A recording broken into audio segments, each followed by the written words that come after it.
ರಾಮನಗರ ಜಿಲ್ಲೆಯ ಸಾತನೂರು ಮತ್ತು ಹಾರೋಹಳ್ಳಿ ಪೊಲೀಸ್ ಠಾಣೆಗಳಲ್ಲಿ ಕರ್ತವ್ಯ ನಿರ್ವಹಿಸಿ ಬಡ್ತಿ ಹೊಂದಿರುವ ಟಿ ಮುರಳಿ ತನ್ನ ಪತ್ನಿಗೆ 3 ವರ್ಷಗಳಿಂದ ನಿರಂತರವಾಗಿ ಕಿರುಕುಳ ನೀಡುತ್ತಿದ್ದಾರೆ ಎಂದು ಅವರ ಪತ್ನಿ ತ್ರಿವೇಣಿ ಆರೋಪಿಸಿದ್ದಾರೆ.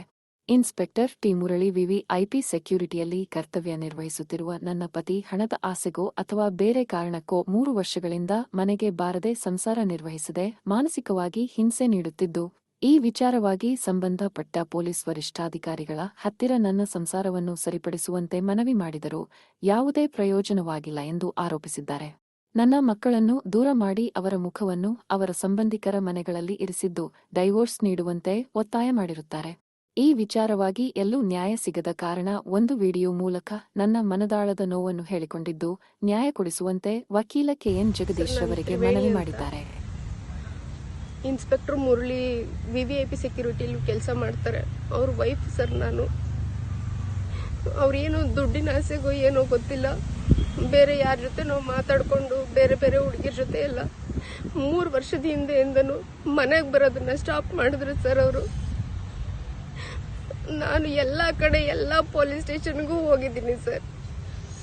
ಹಾರೋಹಳ್ಳಿಲಿ ವರ್ಕ್ ಮಾಡ್ತಿದ್ರು ಅವರು. ಹಾರೋಹಳ್ಳಿಲಿ ವರ್ಕ್ ಮಾಡ್ತಿರುವಾಗ ಅಲ್ಲಿಂದ ಸರ್ಕಲ್ ಇನ್ಸ್ಪೆಕ್ಟರ್ ಗಿರೀಶ್ ಸರ್ ಹತ್ರ ಹೋಗಿ 100 ಸತಿ ಮಾತಾಡಿದ್ದೀನಿ ಸರ್. ಹೆಂಗಾದ್ರೂ ಮಾಡಿ ಮನೆಗೆ ಕರ್ಸಿ ಸರ್, ಮಾತಾಡಿಸಿ ಮಾತಾಡಿಸಿ ಮಾತಾಡಿಸಿ ಅಂತ. ಒಂದಿನಕ್ಕೂ ಬಂದು ಮಾತಾಡಿಲ್ಲ ಸರ್ ಅವರು. ಹಂಗೇನೆ DYSP ಮೋಹನ್ ಸರ್ ಹತ್ರ ಕೇಳಿದೆ ಸರ್ ಹೋಗಿ, ಅವ್ರ ಹತ್ರನೂ ಒಂದ್ಸರಿನೂ ಬಂದು ಮಾತಾಡಿಲ್ಲ ಸರ್ ಅವರು.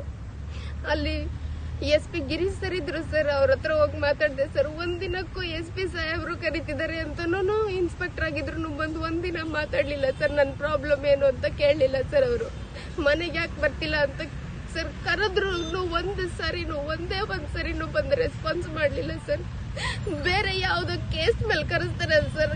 SP ಗಿರೀಶ್ ಸರ್ ಬೇರೆ ಯಾವ್ದೋ ಕೇಸ್ ಮೇಲೆ ಆ ಕೋರ್ಟ್ ಒಳಗಡೆ ನನ್ನನ್ನು ಕರೆಸಿ ಮೊದಲು ಅವ್ರ ಚೇಂಬರ್ ಒಳಗಡೆ ಕೂರಿಸ್ಕೊಂಡು ಆಮೇಲೆ ಮುರಳಿ ಅವ್ರನ್ನ ಯಾವ್ದೋ ಕೇಸ್ ಇದೆ ಅಂತ ಕರೆಸಿ ಮಾತಾಡಿದ್ರು ಸರ್. ಅವತ್ತೆಲ್ಲ ನಾವು ನಮ್ಮ ಅತ್ತೆ ಮಾವ ಎಲ್ಲ ಒಟ್ಟಿಗೆ ಇದ್ವಿ ಸರ್. ನಾನು ಹೋಗಿ ಅಲ್ಲಿಗೆ ನಮ್ಮತ್ತೆ ಮಾವ ನಾವೆಲ್ಲರೂ ಚೆನ್ನಾಗಿದೀವಿ, ಮುರಳಿ ಮಾತ್ರ ಬರ್ತಿಲ್ಲ ಅಂತ ಹೇಳಿದ ತಕ್ಷಣ ಮುರಳಿಗೆ ಗೊತ್ತಾಯ್ತು ಅನ್ಸುತ್ತೆ ಏನ್ ಮಾಡ್ಬೇಕು ಅಂತ.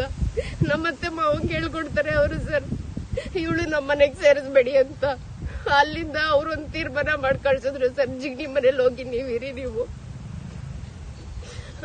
ಮುರಳಿ ಒಂದ್ ವಾರಕ್ಕೊಂದ್ಸತಿ ಆದ್ರೂ ಮನೆಗ್ ಬಂದು ಹೋಗ್ತಾರೆ ಅಂತ ನಾನು ನನ್ನ ಮಕ್ಕಳು ಅಲ್ಲಿ ಹೋಗಿ ಜಿಗ್ನಿ ಮನೇಲಿ ಇದ್ವಿ ಸರ್. 1 ತಿಂಗಳಿದ್ರು ಮುರಳಿ ಒಂದಿನ ನೋಡಕ್ ಬರ್ಲಿಲ್ಲ ಸರ್.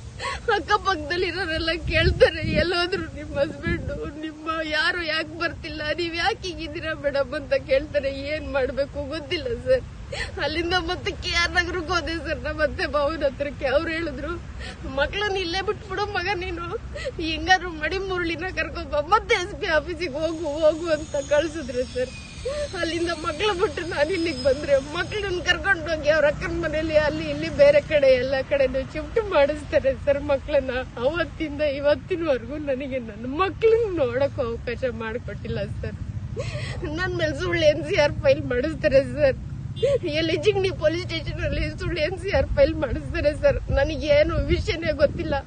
ಹೋಗಿ ಡಿವೋರ್ಸಿಗೆ ಅಪ್ಲೈ ಮಾಡ್ತಾರೆ ಸರ್ ಇವರು. ನನಗೆ ಏನ್ ಮಾಡ್ಬೇಕು ಅಂತ ಗೊತ್ತಿಲ್ಲ. ಎಲ್ಲಾರ ಹತ್ರನೂ ಹೋದೆ. ಅಷ್ಟ್ರ ಒಳಗಡೆ SP ಗಿರೀಶ್ ಸರ್ ಚೇಂಜ್ ಆದ್ರು ಸರ್. ಅಲ್ಲಿ ಇನ್ನೊಬ್ರು ಬೇರೆ SP ಬಂದ್ರು ಸರ್ ಅಲ್ಲಿಗೆ. ಅವ್ರ ಹತ್ರ ಹೋಗಿ ಮಾತಾಡ ಅಷ್ಟ್ರೊಳಗಡೆ ನಾನ್ ಸರಿನೋ ಮುರಳಿ ಸರಿನೋ ಇವ್ರ ತಪ್ಪು ಯಾರಿಗೂ ಅವ್ರಿಗೆ ಗೊತ್ತಾಗ ಅಷ್ಟೊತ್ತಿಗೆ 6 ತಿಂಗಳಾಗೋಯ್ತು ಸರ್. ನಾನ್ ಸರಿ ಇದೀನಿ ಅಂತ ಗೊತ್ತಾಗಕ್ ಅವ್ರಿಗೆ 6 ತಿಂಗಳಾಯ್ತು ಸರ್. ಅಲ್ಲಿ ಅವ್ರಿಗೆ ಗೊತ್ತಾಗಿ ಅವ್ರೇನಾದ್ರು ಆಕ್ಷನ್ ಮಾಡ್ತಾರೆ ನಾನು ಅಷ್ಟ್ರ ಒಳಗಡೆ ಮುರಳಿ ಟ್ರಾನ್ಸ್ಫರ್ ಆಗಿ ಇಲ್ಲಿಗೆ ಬರ್ತಾರೆ ಸರ್. ಇಲ್ಲಿ ಬೆಂಗಳೂರು ಕಮಿಷನರ್ ಆಫೀಸ್ ಹತ್ರ ಬರ್ತಾರೆ ಸರ್ ಅವರು. ಮತ್ತೆ ಅಲ್ಲಿಂದ ವಾಪಸ್ ಕಮಿಷನರ್ ಆಫೀಸಿಗೆ ಸುತ್ತಕ್ ಶುರು ಮಾಡಿದೆ ಸರ್. ನಾನು ಇಲ್ಲಿ ಬೆಂಗಳೂರಲ್ಲಿ ಅವ್ರ ಹತ್ರ ಹೋಗೋದು ಸರ್ ಹತ್ರ ಯಾರೋ ಮಂಜುನಾಥ್ ಸರ್ 100 ಸರಿ ಹೋಗಿದ್ದೀನಿ ಸರ್. ಮಂಜುನಾಥ್ ಸರ್ ಹತ್ರ ಅವರು ಕರೆಸಿ ಹೇಳಿದ್ರು, ಮಾತಾಡಿದ್ರು. ತನ್ವೀರ್ ಸರ್ ಹತ್ರ ಹೋಗಿದ್ದೀನಿ ಸರ್. ಅಲ್ಲಿರೋ ಎಲ್ಲ ಮೇಡಮ್ ಎಲ್ಲ PC ಗಳು ಸರ್ ಒಬ್ರಲ್ಲ ಸರ್, ಎಲ್ಲಾರ ಕಾಲು ಹಿಡಿದು ಬಿಟ್ಟಿದ್ದೀನಿ. ಹೆಂಗಾದ್ರೂ ಮಾಡಿ ಮುರಳಿನ ಸರಿ ಮಾಡ್ಕೊಡಿ ಮಾತಾಡಿ ಅಂತ ಸರ್. ಯಾವ್ದಕ್ಕೂ ಒಂದು ರೆಸ್ಪಾನ್ಸ್ ಇಲ್ಲ ಸರ್ ನನಗೆ. ಒಂದೇ ಒಂದು ರೆಸ್ಪಾನ್ಸ್ ಇಲ್ಲ ಸರ್ ನನಗೆ. ನನಗೆ ಏನ್ ಮಾಡ್ಬೇಕು ಅಂತ ಗೊತ್ತಿಲ್ಲ ಸರ್. ಸರ್ ಆದ್ರೂ ಪರಮೇಶ್ವರ್ ಅವರು ಪಿ ಹತ್ರ ಹೋದೆ ಸರ್. ಒಂದಿನ ನಾನು ಎಲ್ಲಿಗೆ ಹೋಗ್ಬೇಕು ಗೊತ್ತಿಲ್ಲ ಸರ್, ಆದ್ರೂ ಹುಡ್ಕೊಂಡು ಹೋದೆ. ಅವ್ರ ಹತ್ರನು ಮಾತಾಡಿದೆ ಸರ್ ನಾನು. ಸರ್ ಬಿಸಿ ಇರ್ತಾರೆ, ಇವಾಗ ಮಾತಾಡಕ್ ಆಗಲ್ಲ. ಅವರು ಮಂಜುನಾಥ್ ಸರಿಗೆ ಫೋನ್ ಮಾಡಿ ಮಾತಾಡಿದ್ರು ಸರ್, ಏನಿದು ಇಶ್ಯೂ ಸಾಲ್ವ್ ಮಾಡಿ ಅಂತ. ಅವ್ರು ಏನಂದ್ರು ಏನೋ ಗೊತ್ತಿಲ್ಲ ಸರ್, ಯಾರು ಹೆಲ್ಪ್ ಮಾಡಕ್ ರೆಡಿ ಇಲ್ಲ ಸರ್ ನನಗೆ. ಸರ್ ನನ್ ಮಕ್ಳನ್ನ ನೋಡಕ್ ಬಿಡಲ್ಲ ಸರ್ ಇವರು. ಮುರಳಿ ಮನೆಗ್ ಬರಲ್ಲ ಸರ್. ನಾವೊಂದ್ ಸಣ್ಣ ಕುಟುಂಬದಿಂದ ಮರ್ಯಾದೆಯಿಂದ ಬೆಳ್ಕೊಂಡ್ ಬಂದಿರೋರು ಸರ್. ಸರ್ ಪ್ರತಿದಿನ ಹುಟ್ಟಿ ಸತ್ತು ದಿನಕ್ಕೆ 20 ಸತಿ ಹುಟ್ಟಿ ಸಾಯ್ತೀನಿ ಸರ್ ನಾನು. ಒಂದ್ಸತಿ ಸಾಯಿ ಅಂತ ಹೇಳಿದ್ರೆ ಸತ್ತೋಗ್ಬಿಡ್ತೀನಿ ಸರ್. ಈ ಕಷ್ಟ ಸಾಕಾಗಿ ಹೋಗಿದೆ ಸರ್ ನನಗೆ. ಜೀವನನೂ ಬೇಡ, ಏನು ಬೇಡ, ಜೀವನ ಏನು ಬೇಡ ಸರ್. ಕೊನೆಗೆ ಜಗದೀಶ್ ಸರ್ ಏನೋ ಎಲ್ಲಾರ್ಗು ಕೊಡಿಸ್ತಾರ ನ್ಯಾಯನ, ಒಂದ್ ಮೀಡಿಯಾದಲ್ಲಿ ಮಾತಾಡ್ತಾರೆ ಅಂತ ಗೊತ್ತಾಗಿ ಇವತ್ತು ಎಲ್ಲಿದ್ದೀನೋ ಗೊತ್ತಿಲ್ಲ ಸರ್. ನಾನು ಇದೊಂದು ವಿಡಿಯೋ ಕಳಿಸ್ತೀನಿ ಅವರಿಗೆ ಸರ್. ಇದು ಲಾಸ್ಟ್ ಸರ್, ನನಗೆ ಸಾಕಾಗೋಗಿದೆ ಸರ್ ನಿಮ್ ಪೊಲೀಸ್ ಅವ್ರಿಗೂ ಸರ್. ನಾನೊಬ್ಬ ಇನ್ಸ್ಪೆಕ್ಟರ್ ಮದುವೆ ಆಗಿ ಸರ್ ಒಬ್ರು ಹೆಣ್ಮಕ್ಳಿಗೆ ತೊಂದ್ರೆ ಅಂದ್ರೆ ಸರ್ ನಾನು SP ಆಫೀಸಿಗೆ ಎಷ್ಟು ಸತಿ ಅಲ್ದಿದ್ದೀನಿ ಅಂತ ನಾನ್ ಹೇಳಿರೋ ಎಲ್ಲಾ ಆಫೀಸರ್ಸ್ ಕೇಳಿ ಸರ್. ನಾನ್ ಕೇಳ್ಕೊಂಡಿರೋದು ಒಂದೇ ಸರ್, 3 ವರ್ಷದಿಂದ ಒಂದ್ಸತಿ ಕರ್ಸಿ ಮುರಳಿ ಹತ್ರ ಮಾತಾಡ್ಸಿ ಸರ್, ಒಂದ್ಸತಿ ಕರ್ಸಿ ಸರ್, ಕೌನ್ಸಿಲಿಂಗ್ ಮಾಡಿ ಸರ್ ಅವರಿಗೆ, ಹೆಂಗೋ ನನ್ ಸಂಸಾರ ಸರಿ ಮಾಡ್ಕೊಡಿ ಸರ್ ಅಂತ. ಇದನ್ನ ಯಾರ ಕೈಲೂ ಮಾಡಕ್ಕೂ ಆಗಿಲ್ಲ ಸರ್. ಯಾರ ಮಾತನ್ನು ಅವ್ರು ಕೇಳೋದು ಇಲ್ಲ ಸರ್. ಬರೀ ದುಡ್ಡು ದುಡ್ಡು ದುಡ್ಡು ದುಡ್ಡು ಸರ್. ಇವತ್ ನನ್ ಮಾಂಗಲ್ಯ ಇಲ್ಲ ಸರ್. ಇವತ್ತು ಇದು ಆರ್ಟಿಫಿಷಿಯಲ್ ತಾಳಿ ಹಾಕೊಂಡು ಓಡಾಡ್ತೀನಿ ನಾನು. ನಾನೇನೋ ರೆಸಾರ್ಟ್ ಮಾಡ್ಬೇಕು, ನನಗ್ ದುಡ್ಡು ಬೇಕು ಅಂತ ನನ್ ಮಾಂಗಲ್ಯ ಸರ್ ಎತ್ಕೊಂಡು ಹೋಗೋರೆ ಸರ್. ನನ್ ಮಾಂಗಲ್ಯ ಇಲ್ಲ ಸರ್, ನನ್ ಗಂಡ ಇಲ್ಲ, ನನ್ ಮಕ್ಳಿಲ್ಲ, ಹೆಂಗ್ ಬದುಕ್ಲಿ ಸರ್ ನಾನು? ಯಾರ ಹತ್ರ ಹೋಗ್ ನ್ಯಾಯ ಕೇಳ್ಬೇಕು ಸರ್? ನಾನು ಯಾರ ಹತ್ರ ಹೋಗಿ ನ್ಯಾಯ ಕೇಳ್ಬೇಕು ಸರ್? ನನಗೆ ಏನ್ ಮಾಡ್ಬೇಕು ಅಂತ ಗೊತ್ತಿಲ್ಲ ಸರ್. ಇದೊಂದು ವಿಡಿಯೋ ಮಾಡಿ ಕಳಿಸ್ತೀನಿ ಸರ್. ನನ್ನ ಬದುಕಿಸ್ತಿರೋ ಸಾಯಿಸ್ತಿರೋ ನಿಮಗ್ ಬಿಟ್ಟಿರೋದು ಸರ್. ದಯವಿಟ್ಟು ಹೇಳ್ತೀನಿ ಸರ್, ಜಗದೀಶ್ ಸರ್, ಇದು ನನಗೆ ಲಾಸ್ಟ್ ವಿಡಿಯೋ ನಿಮಗ್ ಮಾಡ್ತಿರೋದು. ನನಗ್ ನ್ಯಾಯ ಕೊಡ್ಸೋದಾದ್ರೆ ಕೊಡಿಸ್ಬಿಡಿ ಸರ್, ಇಲ್ಲ ಅಂದ್ರೆ ಅಟ್ಲೀಸ್ಟ್ ಸಾಯಕಾದ್ರೂ ಬಿಟ್ಬಿಡಿ ಸರ್. ನನಗೆ ನಾನು ಸತ್ತೋಗ್ಬಿಡ್ತೀನಿ ಸರ್. ನನಗೆ ನಿಜವಾಗ್ಲು ಈ ಪೊಲೀಸ್ ವ್ಯವಸ್ಥೆ ಮೇಲೆ ಯಾವ ನಂಬಿಕೆನೂ ಇಲ್ಲ ಸರ್. ನನಗೆ 3 ವರ್ಷದಿಂದ ಓಡಾಡ್ತಿದ್ದೀನಿ ಸರ್. ನನಗೆಲ್ಲಾದ್ರೂ ಒಂದು ಚೂರು ನ್ಯಾಯ ಸಿಕ್ಕಿದೆಯಾ ಸರ್? ಒಂದು ಚೂರು. ನನಗೇನ್ ಮಾಡ್ಬೇಕು ಗೊತ್ತಿಲ್ಲ sir. Thank you sir, thank you. ಸಾಕ್ತೀನಿ ಅಂತ ಅಂತಾರೆ. ಮಮ್ಮಿ ಬೇಕು ಬೇಡ ಅಂತ ಯಾರು ಹೇಳ್ತಾರೆ? ಬೇಡ ಅಂತ ಇಬ್ರು ಹೇಳ್ತಾರೆ. ಯಾರು? ಮಮ್ಮಿ ಬೇಡ ಅಂತ ಇಬ್ರು ಹೇಳ್ತಾರೆ. ಆಮೇಲೆ ಮಮ್ಮಿ ಅಂದ್ರೆ ಇಷ್ಟಪಡ್ಬೇಡ ಅಂತ ಹೇಳ್ಕೊಡ್ತಾರೆ. ನಿಮ್ ಡ್ಯಾಡಿ ಏನಂತ ಹೇಳಿದ್ರು? ಡ್ಯಾಡಿ ಮಮ್ಮಿ ಇಷ್ಟಪಡ್ಬೇಡ, ಮಮ್ಮಿ ಅಂತ ಯಾವತ್ತೂ ಹೋಗ್ಬೇಡ, ಮಮ್ಮಿ ಕೆಟ್ಟವ್ರು ಅಂತ ಹೇಳ್ಕೊಡ್ತಾರೆ. ಆಮೇಲೆ ಬೇರೆ ಮಮ್ಮಿ ಬೇಕಂತ ಅವ್ರಿಗೆ? ಚಂದ್ರಕಲಾ ಅಂತ ಯಾಕೆ ಮಾತಾಡ್ತೀರಾ ಅಂದ್ರೆ, ಚಂದ್ರಕಲಾ ಹತ್ರ ನಾನು ಮಾತಾಡ್ತೀರಾ, ನಿಮ್ಮ ಮಮ್ಮಿನ ಯಾವನೋ ಹತ್ರ ಮಾತಾಡ್ತಾವ್ರೆ ಅಂತ ಅಂತಾರೆ. ನಮಸ್ಕಾರ ಸ್ನೇಹಿತರೆ.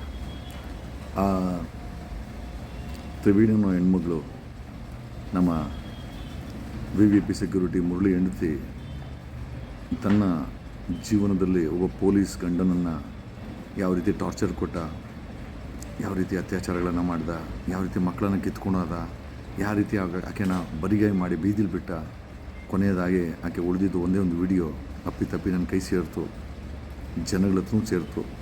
ಆಕೆನ ರೆಸ್ಕ್ಯೂ ಮಾಡಿದ್ದೀವಿ. We are assisting her to get her justice for the atrocities from this T Murali. ಒಬ್ಬ ಟಿ ಮುರಳಿ ಅನ್ನೋ ಒಬ್ಬ ರಾಕ್ಷಸ ಅಂತಲೇ ಅಂತ ಹೇಳ್ಬೋದು.